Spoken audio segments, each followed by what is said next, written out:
بسم اللہ الرحمن الرحیم۔ اللہ کا شکر ادا کرو۔ یہ نہ سوچو کہ اللہ تمہاری دعا فوراً قبول کیوں نہیں کرتا، بلکہ یہ شکر کرو کہ تمہارے گناہوں کی سزا فوراً نہیں دیتا۔ اپنے بہترین وقت کو نماز کے لیے وقف کر لو، کیونکہ تمہارے سب کام تمہاری نماز کے بعد قبول ہوں گے۔ اللہ کو وہ شخص بہت پسند ہے جو اپنی جوانی اللہ کی عبادت میں گزارتا ہے۔ ناکامی کا منہ انسان کو اس وقت دیکھنا پڑتا ہے جب ہم کامیابی کے لیے اپنے اللہ کے اصولوں کو توڑ دیتے ہیں۔ بات چھوٹی ہے مگر اس کی طاقت بہت زیادہ ہے۔ اللہ کی طرف آ جاؤ اس سے پہلے کہ اللہ تمہیں اپنی طرف بلا لے۔ جس کتاب کی شروعات ہی الحمدللہ سے ہو، اس پر ایمان لانے والے کیسے ناشکرے ہو سکتے ہیں؟ جس شخص کو دین کی نعمتیں مل جاتی ہیں، اسے دنیا اور آخرت کی بھلائی نصیب ہو جاتی ہے۔ اچھے لوگوں کا امتحان خدا بہت لیتا ہے، پر ساتھ کبھی نہیں چھوڑتا، اور برے لوگوں کو اللہ سب کچھ دیتا ہے مگر ساتھ نہیں دیتا۔ جو لوگ غصے کو پی جاتے ہیں اور دوسرے کو قصور معاف کر دیتے ہیں، ایسے لوگ اللہ کو بہت پسند ہیں۔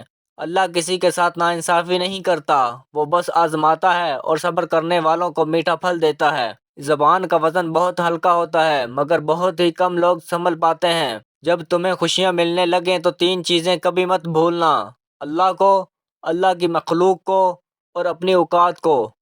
حضرت علی رضی اللہ تعالیٰ عنہ نے فرمایا، اپنا سر اونچا رکھو، تم کسی سے نہیں ڈرتے، لیکن اپنی نگاہ نیچی رکھو تاکہ یہ پتہ چلے کہ تم ایک باعزت گھرانے سے تعلق رکھتے ہو۔ جب کوئی ہاتھ اور ساتھ دونوں چھوڑ دیتا ہے، تب اللہ کوئی نہ کوئی انگلی پکڑنے والا بھیج دیتا ہے۔ ہر در پر بیٹھنے کے بعد جب تم اللہ کے در پر جاؤ گے تو صرف اللہ کو ہی اپنا پاؤ گے۔ حضرت علی رضی اللہ تعالیٰ عنہ نے فرمایا، جو شخص اپنا راز چھپاتا ہے وہ اپنا اختیار اپنے ہاتھ میں رکھتا ہے۔ لوگ تمہارے پیچھے جتنی سازشیں کرتے ہیں کر لینے دو، بے فکر ہو جاؤ، بے شک تمہارا رب انصاف کرنے والا ہے۔ حضرت علی رضی اللہ تعالیٰ عنہ نے فرمایا، بے وقوف ہے وہ جو دنیا میں مصروف ہو کر آخرت کے حصے کو فوت کر دیتا ہے، اور جب تم اللہ سے دعا کرتے ہو وہ صرف تمہارے راستے کو موڑتا ہے، تمہاری دعاؤں کو رد نہیں کرتا، وہ تمہیں اپنے طریقے سے تمہارے من پسند منزل تک لے آتا ہے۔ لوگ چاہے جتنا بھی برا چاہیں، ہوتا وہی ہے جو اللہ چاہتا ہے۔ اپنی ہر پریشانی کو اور تکلیفوں کو دعاؤں میں تبدیل کر دو، کیونکہ دعا ہر چیز کا علاج ہے اور مومن کا ہتھیار ہے۔ حضرت علی رضی اللہ تعالیٰ عنہ کا فرمان ہے کہ محبت کا پھل اور مسئلے کا حل رب دے گا، یہ مت سوچو کہ کب دے گا، جب دے گا بے حساب دے گا۔ اگر دیر کے بعد بھی دل سے دعا نہیں جا رہی ہے تو تمہاری پکار اللہ کے یہاں سن لی گئی ہے۔ مقدر میں جو ہے وہ ہم کو مل کر ہی رہے گا۔ 2 وقت کی روٹی کے لیے 5 وقت کی نماز نہ چھوڑنا۔ مجھے سکون صرف اس بات کا ہے کہ لوگوں سے بہتر مجھے میرا اللہ جانتا ہے۔ ہر تباہی کے لیے کسی کی بد دعا ضروری نہیں ہوتی، کسی کا صبر بھی آپ کو تباہ و برباد کر سکتا ہے۔ اللہ کی دی گئی ڈھیل کو اپنی چلاکیاں مت سمجھیے۔ جب وہ رسی کھینچتا ہے تو انسان منہ کے بل گرتا ہے، اور پھر دنیا کی کوئی طاقت اس کو اٹھانے میں مدد نہیں کر سکتی۔ اور جب تمہاری مشکلات بڑھنے لگیں تو سمجھ لینا کہ اللہ تمہیں کوئی بلند مقام دینے والا ہے، اور پھر جب ہر طرف راستے بند نظر آئیں تب سمجھ جاؤ کہ اللہ تمہارے لیے بہت ہی بہترین راستہ کھولنے والا ہے۔ اللہ کوئی بھی چیز تم تک بے مقصد نہیں پہنچاتا، وہ جس جانب بھی تمہیں لے کر جانا چاہتا ہے اس جانب جانے کے وسیلے بنا دیتا ہے۔ حضرت علی رضی اللہ تعالیٰ عنہ نے فرمایا، دعا مانگنا کبھی مت چھوڑنا۔ ہو سکتا ہے جس چیز کے لیے تم روتے ہو وہ تم سے بس ایک ہی دعا کی دوری پر ہو۔ کیوں ناممکن اور ممکن میں خود کو الجھایا ہے؟ اللہ پر یقین رکھنے والوں نے ہر مسئلے کا حل پایا ہے۔ نماز سے نہ کہو کہ مجھے کام کرنا ہے، بلکہ کام سے کہو مجھے نماز پڑھنا ہے۔ حضرت علی رضی اللہ تعالیٰ عنہ کا فرمان ہے کہ بچے کو جب تکلیف یا بیماری آتی ہے، اللہ اس بچے کی بیماری کے بدلے میں بچے کی ماں کے گناہ معاف کر دیتا ہے۔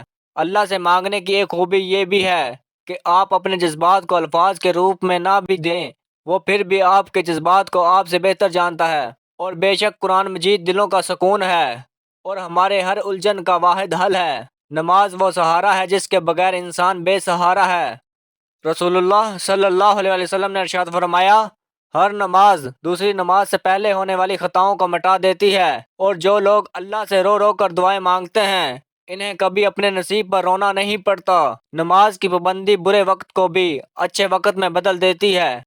اگر تمہارا ایمان ہے کہ اللہ تمہاری سنے گا، دیکھنا وہ تمہارا ایمان ٹوٹنے سے پہلے ہی اپنی آسانیاں پیدا کر دے گا۔ اور جب اللہ تمہارے دل سے کسی چیز کا خیال نہیں نکالتا تو وہ اس چیز کو تمہاری حقیقت بنا دیتا ہے۔ اللہ کے لیے کچھ بھی عطا کرنا مشکل نہیں ہے۔ ایک دن اللہ تمہیں ہر چیز سے نوازے گا جس کی طلب میں تم دن رات لگے رہتے ہو۔ تمہارا کام بس صبر کرنا ہے، اسباب وہ خود بنا دیتا ہے، اور جلد ہی وہ تمہیں یوں خوش کر دے گا کہ تم اپنے سارے غم بھول جاؤ گے۔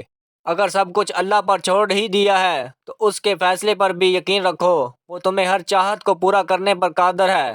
روٹھے مان جاتے ہیں، بچھڑے ہوئے مل جاتے ہیں، اور تقدیر بدل جاتی ہے جب بات تہجد پر آتی ہے۔ تمہارا نصیب بس تمہیں ان راستوں تک لے کر آتا ہے جو اللہ نے تمہارے لیے لکھ دیے ہیں، مگر تمہیں ملتا وہی ہے جس کے لیے تم دعا کرتے ہو۔ دنیا کی سب سے خوبصورت چیز صبر ہے، تو اپنے اللہ کے لیے ہر اس چیز پر صبر کرتے رہو جو تمہاری سوچ میں بھی ناممکن ہے، کیونکہ اللہ تو ہر چیز پر قادر ہے، وہ بس تمہارا صبر آزما رہا ہے۔ قرآن تو جگہ جگہ تسلی دے رہا ہے، نا امید نہ ہو، کمزور نہ پڑو، اور یقین رکھو تمہارا رب تمہارے ساتھ ہے، دیکھنا وہ بہت جلد سب ٹھیک کر دے گا۔